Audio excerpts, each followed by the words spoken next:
পাপিয়া, চলে এসছো? আয় বাবু। হ্যাঁ এই যে এই মাসের মাইনেটা। হ্যাঁ না, মাইন হয়েছে কদা?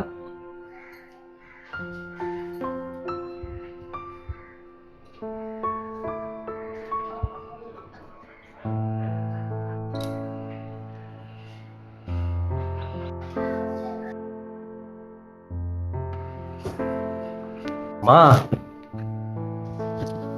হ্যাঁ নাও এই মাসের মাইনে।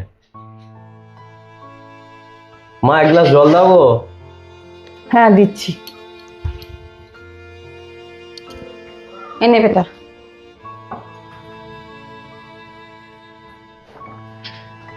মা তুমি কি অত চিন্তা করছো, আমি বুঝতে পারছি তুমি কি চিন্তা করছো। দাঁড়াও মা, চিন্তা করার কিছু নেই মা।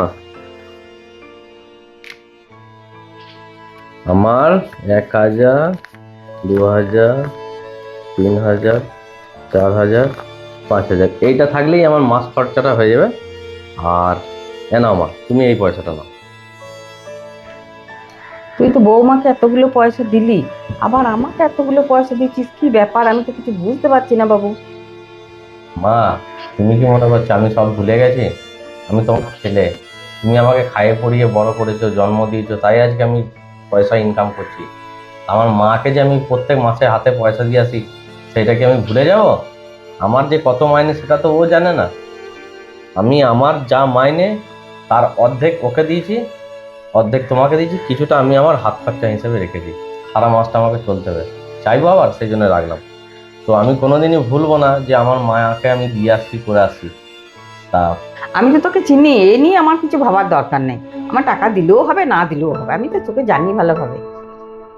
শোনো মা, তুমি যতই বলো ঠিক আছে, আমার কাছে তুমিও যেমন মূল্যবান, আমার বউ তেমন মূল্যবান। কিন্তু আমি যে টাকাটা বউয়ের হাতে দিলাম, এটা আমার নিজেরই খারাপ লাগলো যে তোমার সামনে।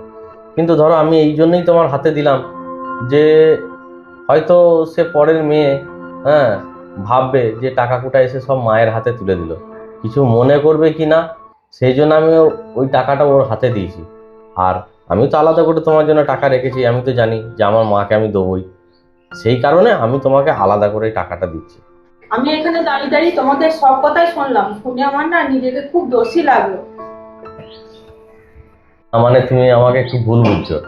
ভুলবো যেন কাজটা তুমিই করলে, তুমি যে মায়ের সাথে আমাকে পয়সাটা দিলে, এই ব্যাপারে আমি তোমাকে পরে বলতাম, তুমি এটা ঠিক করোনি। আমি অতটা ঠিক বুঝতে পারিনি, বুঝলে। তুমি যে এই টাকাটা মায়ের সামনে আমার হাতে দিলে, এটাতে আমার বেশি লজ্জা লাগলো। তুমি যদি টাকাটা আমার সাথে মাকে দিতে, এটা আমার বেশি ভালো লাগতো।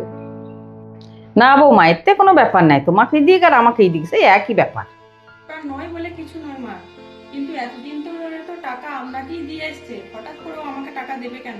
আপনারা তো মনে হবে আমি হয়তো ওকে কিছু বলেছি। আমার কিন্তু টাকা দরকার নেই মা, আমার যা হাত খরচা লাগবে আমি আপনার কাছে চেয়ে নেবো। বাপের বাড়িতেও তো আমি আমার মায়ের কাছে চেয়ে নিতাম, তা আপনার কাছে চাইতে আমার লজ্জা কি আছে? এই নিন মা, আমি এমনি রেখে দিন টাকাটা। মা, তোমার যা দরকার হবে তুমি আমার কাছ থেকে চেয়ে নেবে, লজ্জা পেও না, মায়ের মতো করে চেয়ে নেবে।